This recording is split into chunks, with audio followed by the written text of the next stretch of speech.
So hi guys, welcome to my YouTube channel. Guys, आज की इस वीडियो में हम बात करेंगे क्लास 10th के लिए हिंदी 5 सबसे महत्वपूर्ण जीवन परिचय, जो कि आपके बोर्ड एग्जाम में 101% पूछा जाएगा। ठीक है, इससे बाहर एक भी जीवन परिचय आपके बोर्ड एग्जाम में नहीं आएंगे। ये जो जीवन परिचय, ये सबसे महत्वपूर्ण जीवन परिचय है। ये हर साल बोर्ड एग्जाम में पूछे जाते हैं। ठीक है, तो बोर्ड परीक्षा में अगर आप इस वीडियो को पूरा देख लेते हो तो आपका 10 नंबर बिल्कुल बोर्ड एग्जाम में पक्का हो जाएगा। और बोर्ड परीक्षा में 100% गारंटी ये वाला जो जीवन परिचय ये सभी आएंगे। ठीक है, तो सबसे पहले हम लेखक का जीवन परिचय देखेंगे, उसके बाद कवि का देखेंगे। ठीक है, तो लेखक का जीवन परिचय में सबसे इंपॉर्टेंट जो जीवन परिचय है वो है आपका सबसे पहला वाला क्या है, जयशंकर प्रसाद जी का। ठीक है, ये काफ़ी इंपॉर्टेंट जीवन परिचय और ये बोर्ड एग्जाम में 101% आपकी पूछा ही जाएगा। ठीक है, तो सबसे पहले किसकी बात करेंगे, जयशंकर प्रसाद की। उसके बाद जो नेक्स्ट इंपॉर्टेंट जीवन परिचय है वो है आपका आचार्य रामचंद्र शुक्ल। ठीक है, दूसरा इंपॉर्टेंट क्या है, आचार्य रामचंद्र शुक्ल। इसके बाद जो तीसरा इंपॉर्टेंट है वो है आपका, यहाँ पे देख सकते हो, कवि का जीवन परिचय। ठीक है, आपको लेखक में से किसके किसके तैयार करने हैं, जयशंकर प्रसाद और आचार्य रामचंद्र शुक्ल का। इसको ट्रिक से मैं बताऊंगा, ऐसे लिख कर आओगे तो आपको पूरा का पूरा नंबर मिलेगा। अभी मैं आपको जस्ट इसके बाद बताऊंगा। ठीक है, इसके बाद एक कवि का जीवन परिचय भी आपको बताऊंगा। सबसे पहला गोस्वामी तुलसीदास, इसके बाद सूरदास और नेक्स्ट है महादेवी वर्मा जी का। ये इंपॉर्टेंट, काफ़ी इंपॉर्टेंट जीवन परिचय है। तो सबसे पहले हम जयशंकर प्रसाद जी का जीवन परिचय ट्रिक से लिख देंगे।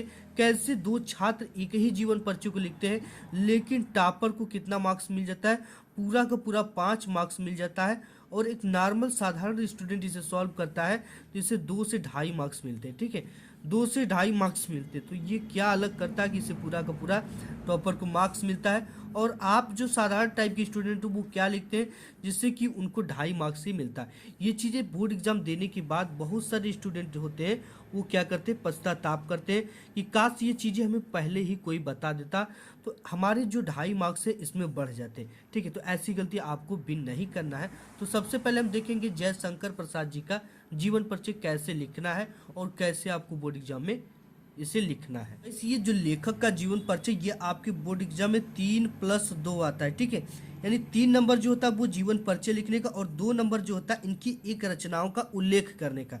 तो आपको कैसे लिखना है कि बोर्ड एग्जाम में आपको पूरा का पूरा मार्क्स मिल जाए। और कभी भी परिचय जो आता है ये भी आपके बोर्ड एग्जाम में 3 नंबर इनके जीवन परिचय कवि का लिखने के लिए, 2 नंबर आपको इनकी किन्हीं रचनाओं का उल्लेख करने के लिए। ठीक है, तो यहाँ से भी आपको टोटल जो मिलेगा 5 मार्क्स मिलेगा। मोस्ट इंपॉर्टेंट क्वेश्चन है जयशंकर प्रसाद का। ठीक है, तो आपको सबसे पहले अपने कॉपी में खंड क का है तो क डालना है, ख का है तो ख डालना है। इसके बाद ऊपर से एक लाइन छोड़कर प्रश्नोत्तर संख्या 6 का क है तो आपको इसमें राइट करना है। ठीक, राइट करने के बाद एक लाइन छोड़कर जिसका भी आप जीवन परिचय लिख रहे हो उसका हेडिंग डाल देना है। जैसे यहाँ पे जयशंकर प्रसाद तो जयशंकर प्रसाद लिख देना है। इसके बाद जीवन परिचय हेडिंग डालना है और यहाँ पे शुरुआत कैसे करनी है। ठीक है, सबसे पहले देखो कॉपी में आपको यहाँ पे संक्षिप्त परिचय लिखने को लिखा जाता है, जिस वजह से अगर ये चीज़ आप लिखते हो ना तो एग्जामिनर इसी चीज़ को देखता है और देखने में भी अच्छा लिखता है। यही सही तरीका है जीवन परिचय लिखने का। और देखो इसमें क्या करना है, देखो ट्रिक क्या है इसमें। जयशंकर प्रसाद का जन्म काशी के एक प्रतिष्ठित वैश्य परिवार में सन 1889 ईस्वी में हुआ था। ठीक है, तो यहाँ पे जो इनका जन्म है ना, इसको ब्लैक पेन से लिखना है। ब्लैक पेन से, क्योंकि एग्जामिनर बोर्ड एग्जाम में काफ़ी फास्ट होता है और इन्हीं चीज़ों को देखकर आपको फुल मार्क्स दे देते हैं। ऐसे में आपकी जो कॉपी होती है वो देखने में भी सुंदर लगती है। तो ये जयशंकर प्रसाद का जन्म काशी के एक प्रतिष्ठित वैश्य परिवार में सन 1889 ईस्वी में हुआ था। कुछ लोग इसका 90 भी मानते हैं जन्मदिन, लेकिन 1889 ही इम्पोर्टेंट है। इनके पिता का नाम देवी प्रसाद तथा माता का नाम मुन्नी देवी था। अब देखो पिता का और माता का नाम किससे लिखना है, ब्लैक पेन से।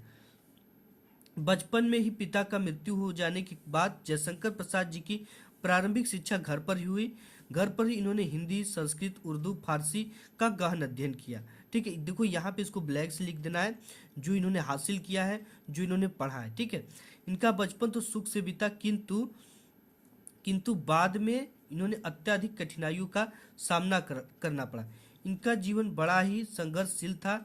अल्पावस्था में क्षय रोग से ग्रस्त होकर सन 1937 ईस्वी में ये स्वर्ग सिधार गए।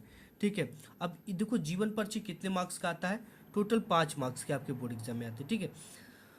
तो आपको 3 नंबर जीवन परिचय लिखने के मिलते हैं और 2 नंबर इनकी किन्हीं कृतियों का उल्लेख करने के लिए। जैसे यहाँ पे कृतियां हैं तितली, कामयानी, चंद्रगुप्त, लहर, झरना इत्यादि, ये इनकी कुछ कृतियां होगी। तो आपको ऐसे ही जयशंकर प्रसाद का जीवन परिचय अपने बोर्ड एग्जाम में लिखना है। नेक्स्ट हम देख लेते हैं जो और भी इससे ज़्यादा इंपॉर्टेंट है, वो क्या है। जैसे आपका कवि परिचय में है गोस्वामी तुलसीदास, ठीक है। इनका भी जीवन परिचय हम फटाफट देख लेते हैं। तो देखो जो गोस्वामी तुलसीदास है, आपको इस तरह से तुलसीदास शेडिंग डाल देना है। और गोस्वामी तुलसीदास जी का जन्म सन 1532 ईस्वी में, और संवत की बात करें तो 1554 ईस्वी को बांदा जिले के राजापुर नामक गांव में हुआ था। इनके पिता का नाम आत्माराम दुबे तथा माता का नाम हुलसी था। कुछ लोग इनका जन्म स्थान एटा जिले के सोरा नामक स्थान पर मानते हैं, ठीक है। इनके बचपन का नाम राम बोला था। यह एक सरयू पारित ब्राह्मण थे। इनके माता पिता इनको बचपन में ही त्याग दिए थे। क्योंकि ये जब जन्मे थे तो राम बोले थे और इनकी मुख में कुछ दांत थे। तो अब स्वामी नरहरि दास ने इनका पालन पोषण किया। इनका विवाह रत्नावली से हुआ था। ये अपनी पत्नी के प्रेम में बहुत ही अनुरक्त रहते थे, लेकिन पत्नी के डांट के कारण इनके मन में वैराग्य उत्पन्न हो गया और ये काशी चले गए। इनका जीवन काशी, अयोध्या और चित्रकूट में अधिक बीता। इनकी मृत्यु सन 1623 ईस्वी और संवत 1680 ईस्वी काशी के 80 घाट पर हुआ। और इनकी रचनाएं रामचरितमानस, गीतावली, विनय पत्रिका है, ठीक है। इसमें भी आपको कुछ भी नहीं, इनका जन्म जो है ब्लैक से लिखना है। जहाँ पे हमने रेड का यूज किया आपको ब्लैक का करना है। और इनके स्थान को, इनके पिता के नाम को, इनकी माता का नाम को, इनके बचपन का नाम को, और यहाँ इनकी पत्नी का नाम को, ठीक है। यही चीज़ें एग्जामिनर आपके बोर्ड एग्जाम में देखता है और एग्जामिनर काफ़ी फास्ट होता है, ठीक है। वो इन्हीं सब चीज़ों को देखकर और कुछ हैंड राइटिंग को देखकर आपको पूरा का पूरा नंबर देकर चला जाता है। तो आज की इस वीडियो में बस इतना ही। मिलूंगा नेक्स्ट वीडियो, तब तक के लिए धन्यवाद।